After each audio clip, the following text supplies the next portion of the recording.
តែទុំគេសំខាន់គេវិញទុកខ្ញុំរំខានពុំពីក្រុមយ៉ាងតែគ្មានលទ្ធផលហត់កាយក៏មិនដែលគិតហត់ចិត្តខ្ញុំមិនដែលខ្វល់ព្រមចង់ឲ្យដាល់ដល់ចំណឹកត្រូវការហើយត្រូវឈឺដល់ណា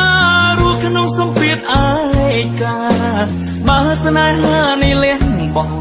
តែមកខាងបិទភ្នែកលួចយំក្នុងចិត្តធ្វើដូចខ្លួនឯងខ្លាហានតែទីពិតគ្រប់យ៉ាងឈឺហួងនឹងស័យមើលថែខ្លួនឲ្យល្អថ្ងៃមួយដែលគ្មានខ្ញុំថែសុខ